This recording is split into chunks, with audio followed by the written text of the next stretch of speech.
And now, boys. You know from the song that Britney Spears is the troubadour of boys of all kind.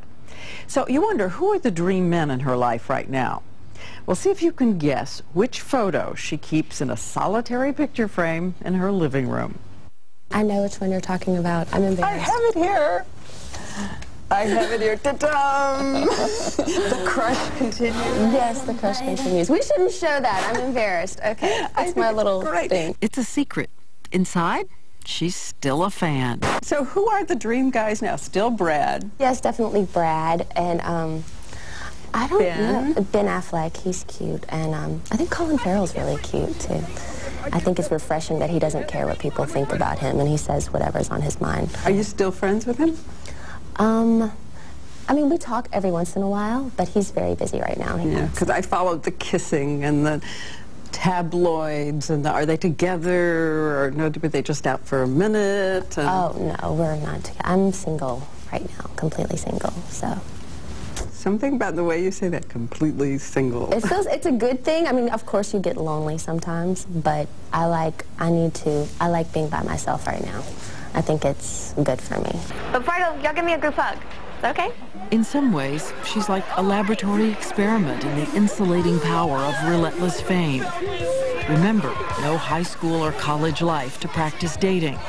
No anonymity for trial and error and embarrassing choices. After the Farrell frenzy, what she's called a regrettable near fling. With Fred Durst of Limp Bizkit, who raced to the airways to boast. She's trying to play me out a little bit because she's Britney Spears. But it's an embarrassment that she slept with you? I mean, what are you, a bad person? You said recently, I'm not doing so good with relationships. No, I'm not. It's hard for me to let people in sometimes. Yeah.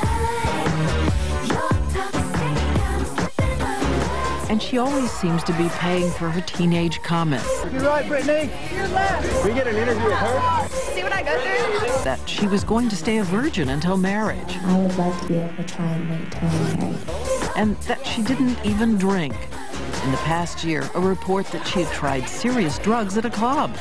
We asked, starting with marijuana. I've been around people and I've gotten the high off of it, and that is enough for me. I can't do that. I don't do that. You talked about experimenting, partying. Cocaine?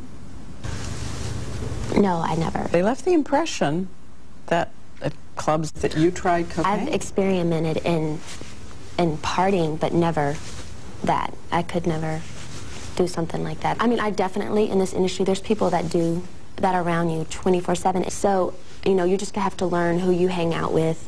And, I mean, I've had amaretto sours, and if I'm going to drink, and I love red wine right now. Red wine, it makes me, like, really mellow, and but as far as, I'm such a control freak, I would never be able to do something that makes me feel out of, I mean, drinking makes me feel that way sometimes, so I can't. And maybe she has another kind of adolescent rebellion. London, insulting fans by showing up late to her movie premiere, no autographs, barely saying hello. In Mexico City, 4 months later, a finger for the paparazzi.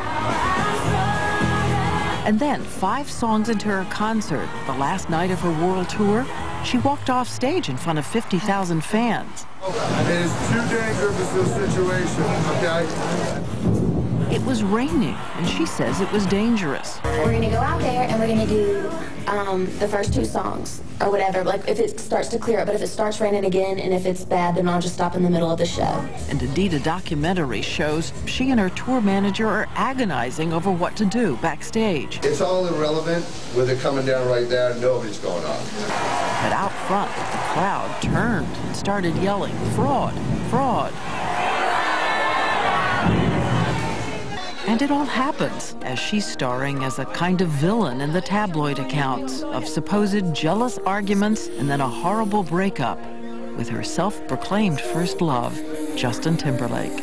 You've had a rough year. You've had a year that would test a lot of people. Illness in the family. A breakup.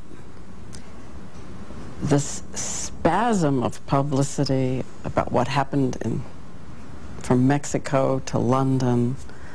It was pretty rough, yeah. Yeah, it's kind of weird. Ah, weird. Hello.